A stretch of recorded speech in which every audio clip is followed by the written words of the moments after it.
Welcome back. You are watching DXB today. Now the Arab Media Summit is taking over the city. We've got plenty of visitors and we're talking about the ever-changing face of Arab media. And we've got the perfect next guest to do so. Our next guest is the host of the #1 Arabic entrepreneurship podcast, your Unicorn Bil Arabi. Welcome, Lama Osman. Hi. Lama Osman, my goodness. I'm changing your name and I know you.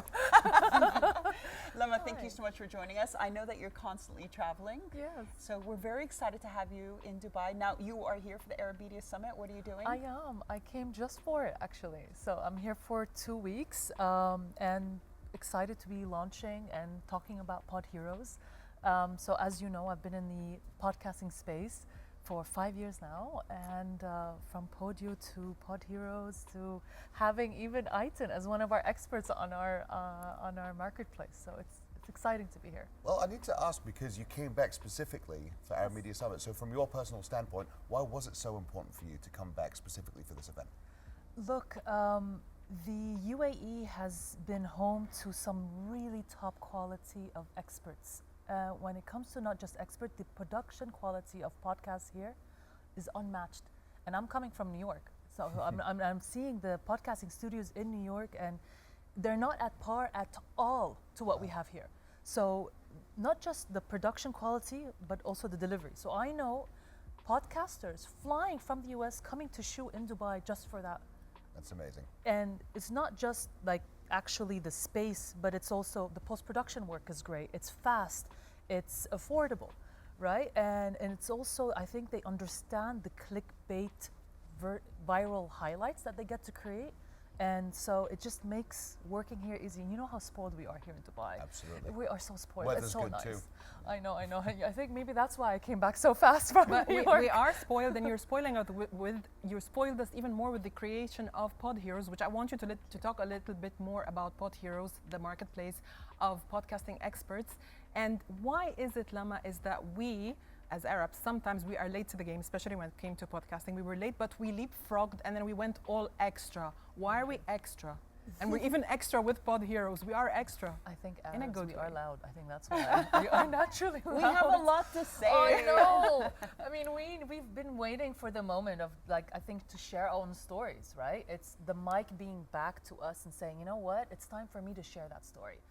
So PodHeroes really came from the need that we've been, you know, when I was with Podio, there were only 1,500 Arabic podcasters in the region. This was in 2020. That's it. They've launched and now they're at 175,000 Arabic podcasters. We've trained, you know, with Dubai Press Club. We've done the workshops. We've gone to different cities around the country to like educate. Did one with N5 Media.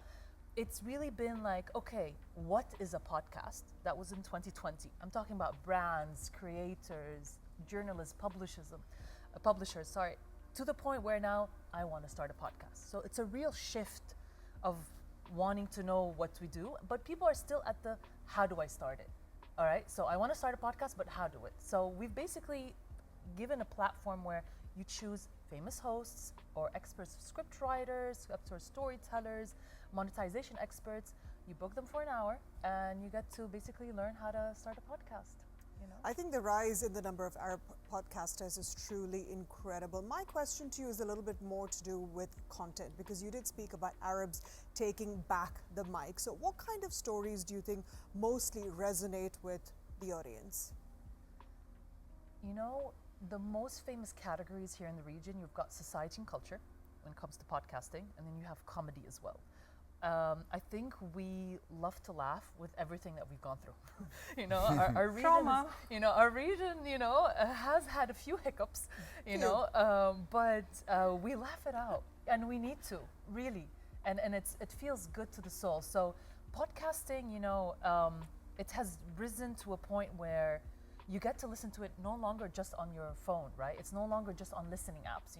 Listening apps are like Apple Podcasts, Spotify. Let's say Amazon Music, right? And now you can obviously, listen to podcasts on planes. When you go on an Emirates flight, automatically you start hearing the first podcast. So podcasting is going to elevators, into hotels. It's going everywhere. So the question is more on the, what we want to listen to, it's no longer social media where everything is being fed to me. It's a feed. Podcasting is actually selectively going to that show and pressing plays. So it's much more active. So they call it in the advertising world, it's the CPM. So it's the cost per listen for the million, for the 1,000 listen. And that's why it's much more valuable and higher than advertising on the different social media apps, because the active listener actually wants to listen to you. So from the content that's being listened to, it's authentic, it's raw, it's humorous, right? And it's interesting. I mean, I focus on entrepreneurship. Yeah, exactly. Yeah, because you brought up the advertisers. So I want to know, is there a shift when it comes to actually advertising on podcasts? Are they paying? They finally are. Finally, yeah, because it's been a took while, time. right? It took time. No, they're getting there. I promise you. I mean, we've gone to so many different ad agencies, and I'm talking about the big ones, you know, and it's about convincing like the CEOs to then the planners, right? So if everybody's aligned, then you're good. But before it was like, because you know a lot of brands, they spend money, they give them to the agencies. They don't actually decide on where to spend it. So it's the planners that end up deciding. So there's an audio budget there, and usually they're like spending it on Spotify, right? On music, on Anghami. They're sitting there, but you could easily shift that budget and put it on podcasting. So there's room. It's starting. I believe more on sponsorship-led, because there's two types of way to sponsor and monetize on a podcast. There's sponsorship, where it's like, hi guys, this episode is brought to you by, you know, DXB today, right? Or it's like, you know, we're talking automatically, just like what is served now on TV, right? The viewers are watching, it's programmatically inserted, right? So it's a technology that stops in the middle of the episode and the advert is playing. Absolutely. Lama, I'm going to go back a little bit to storytelling when Ash was talking about storytelling, because I feel like you said there were hundreds of podcasts, or like not much when we started, and now there are thousands and thousands. And it's like people look at the podcast and they want to recreate the same kind, you know, the same setup, the same way of asking questions, deep diving into the heart and soul of the person in front of them. So they kind of sometimes feel like the same, but we are growing, like you're saying, and we're going extra, and we're very visual, and we have all these videos going viral. Are there any stories you feel like us Arabs need to put more out there? Like, what stories are we not telling and need to tell in Arabic or in English from within the region? I think what is truly missing, I mean, I've seen this dashboard like a lot, and I'm talking all the creators there. I would love to hear more authentic history stories. Okay. Like I feel like our stories of our grandparents, I mean, our stories of our lives, our lineage. I mean, I feel that's missing, and that's just going under the carpet. I would love to see that's more beautiful. of that, really, because the sports we're covering it, you know, society, culture, you know, drama, we're covering it. Business, obviously, there's still room for that, and probably that's why I saw the gap and the need when I launched Unicorn Bil Arabi. You know, there was no one doing entrepreneurship podcasts in Arabic. I mean, I have a question coming off of that. You've obviously interviewed some really incredible founders and entrepreneurs in this region. Who has inspired you the most, or a story or a moment, anything that's happened? Honestly, it was Fouad Jirjis from Jordan.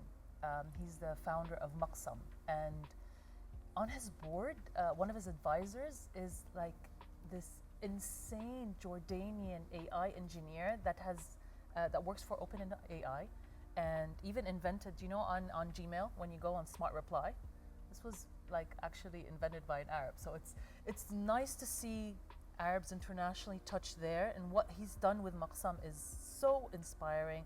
I love to see stories that have started from nothing. So, you know, those kind of successes. He's on his way to his unicorn already. I know it, you know. And so I'm glad I got, you know, a chance to meet him. He actually reached out, so I was like, oh wow, you know, I got to a point where, like, you know, people wanting to come to me rather than me knocking on the door. So it felt good. Well, that's Jordanians for you. Very smart and very good looking as well. Lama, I'm Jordanian. Totally enough. I was wondering. I was like, wow. Thank you so much for being on with us.